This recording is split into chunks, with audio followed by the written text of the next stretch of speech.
much, everybody, for Thank coming you. at short notice. Welcome to this press conference. The DG will give a few opening words, after which we'll be happy to take the questions. Well, thank you. Thank you, Frederick. And I want to thank you very much for having taken the time, as he said, at short notice to come. But I felt it could be important to update you on the situation that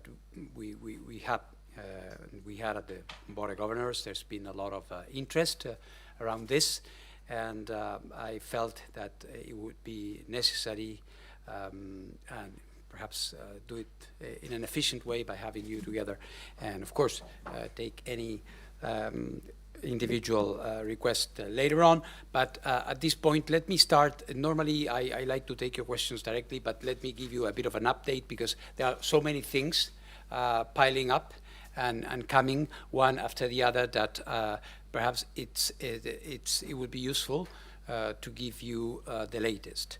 So the most important thing that I would like to report to you today is that as a result of very intensive consultations I had with Iran, Iran has finally welcomed and accepted my initiative to engage in a focused and systematic effort aimed at attempting to clarify a number of outstanding issues that you are, I suppose, familiar with, that have to do with different things.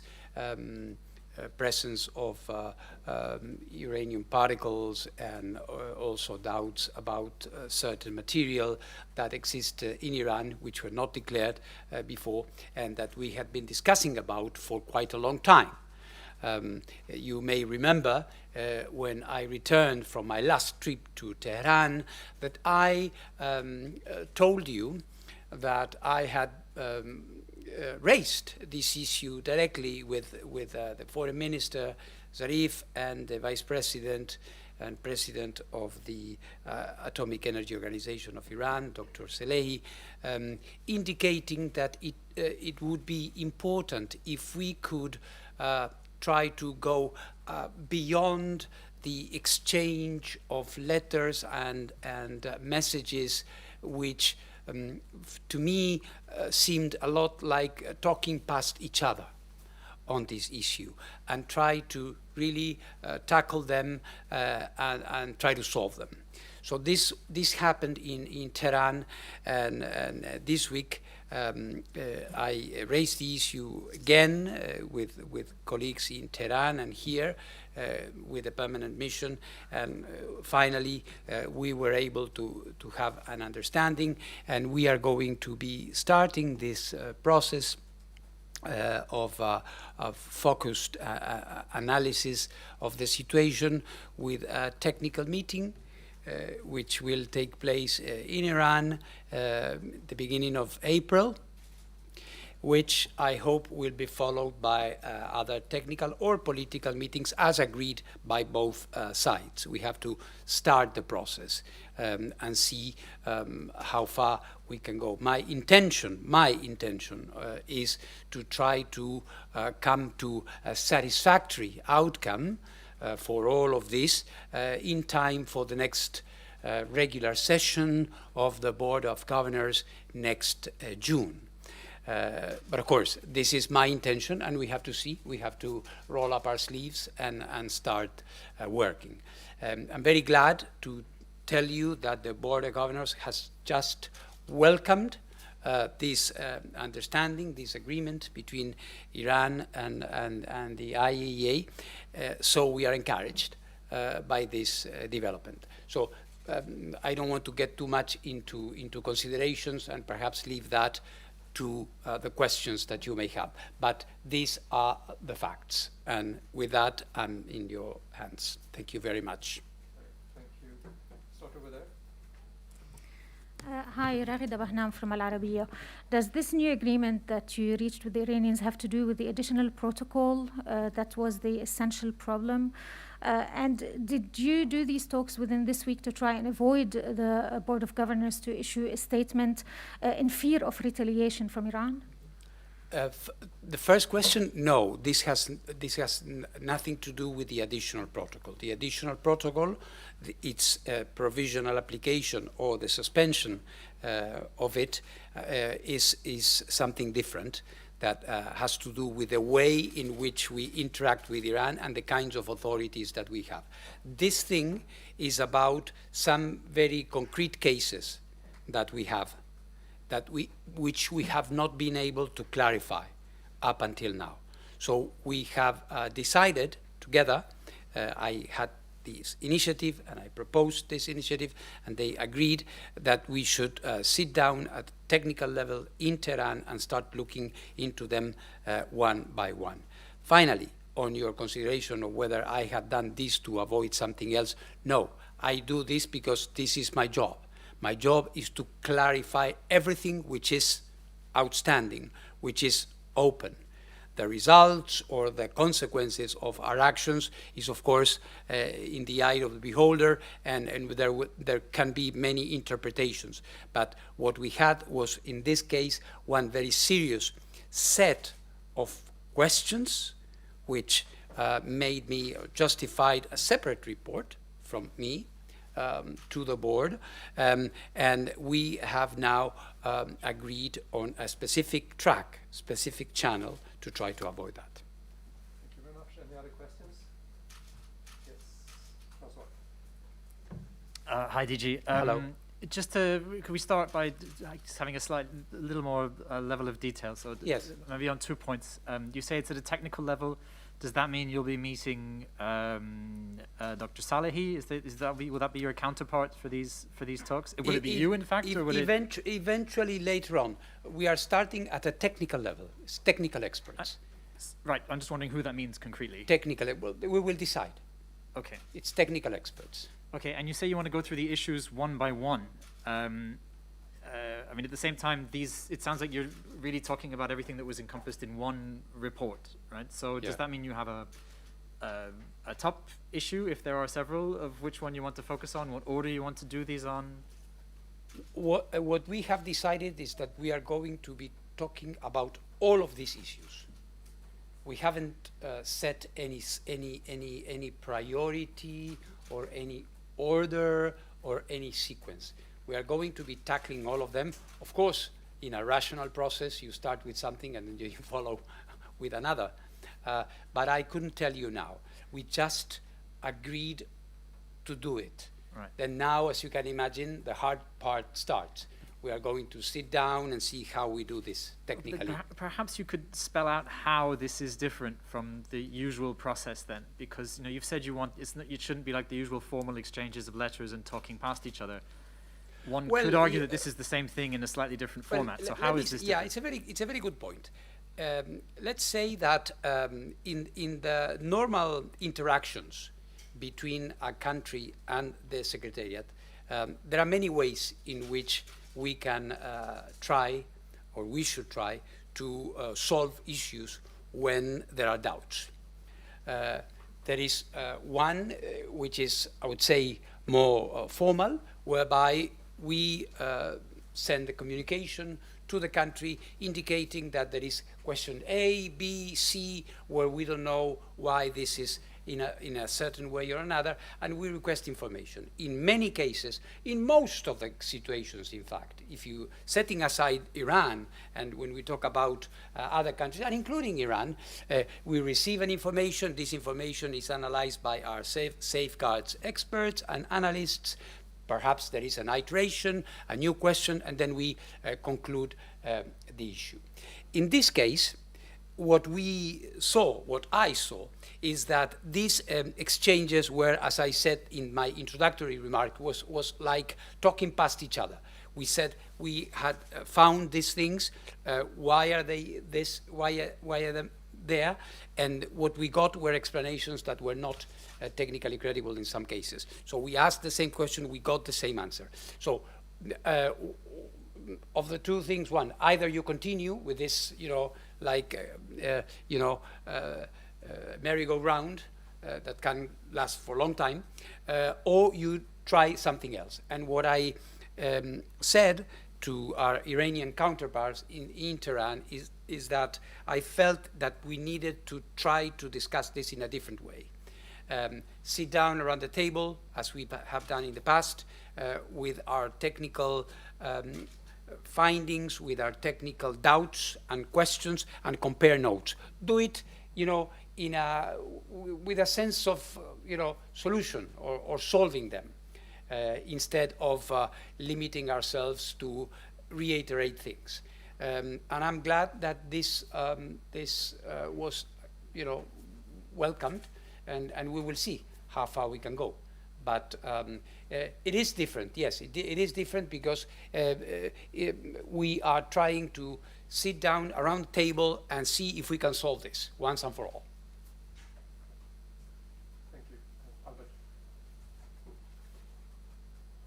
Albert Otti, DPA, German Press Agency. In this agreement or understanding that you have reached with Iran, is there a timeline that you agreed on? Well, did you agree that you wanted to reach certain steps or something in a specific time? Yeah. Well, my initiative, and I emphasize, my initiative is to try to solve this as soon as I can, and in any case to be able to report back to the Board of Governors on progress that we are making, and hopefully by the next board in June to have a final outcome. But as you know, and I've said it before, I'm not very adept to deadlines or setting a date.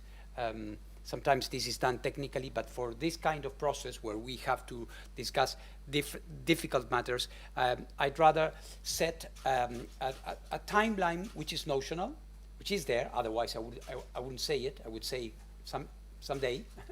I'm clearly aiming at having a far more clear understanding of these issues by the summer or before. I think this is possible. This is not something impossible. We have information. We want to compare it with our Iranian counterparts. We have a few questions to put to them, and if there is goodwill, I'm sure we will be able to, be in a much better place. I don't know if to solve it. I shouldn't talk, about the facts, but this is my aspiration, really. Yes, Rafael. Jordi. Hi, this is Jordi. Hola. So you were in Iran and you discussed this bilateral technical agreement for 90 days, and this was in parallel, but you're just announcing it to us today because Yes. you had to follow up more discussions in Yes. Vienna, or how was this working out? Well, this is, as you rightly say, this is in parallel. This is in parallel. The temporary bilateral technical understanding we struck with Iran is in force, continues, and it will continue hopefully for 90 days or until there is, if there is an agreement, a political agreement at other levels, as I already explained, maybe it will change in its nature. This is something that comes on top of it. And this is why, if you allow me, Jordi, your question allows me to see this as something very positive, because what we have done this week really is to make progress, concrete progress. We've confirmed what we had, we consolidated what we had, and now we are looking into a concrete way to solve a group of issues, a family of issues that is proving quite intractable. So in terms of our work to clarify the situation, in terms of our non-proliferation efforts, it is clearly a gain that we are achieving by opening this door. It's about, for me, it's about opening doors and preventing doors from shutting. On the one hand, the Iranians are clearly telling you you will have less access. That's why you had to make this deal. And at the same time, you expect to clarify more. At the same time, they're limiting your usual access. Yeah. Isn't that some kind of a contradiction or wishful thinking, maybe? I'm an optimistic person, professional optimistic. Yes, Albert. Hi, sorry, one more question. Yeah. Do you think without a political push, political agreement of some kind, you can move forward? Because it seems to me that you keep pushing the deadlines with the Iranians on technical talks without getting anywhere. Why would you expect that this time would be different? And if I may, just one more question from my colleague in AFP, because he's not here. He wanted to know if the Iranians have suspended uranium metal production at Isfahan. Well, on the issue of whether we are going to get a solution, certainly it is my hope.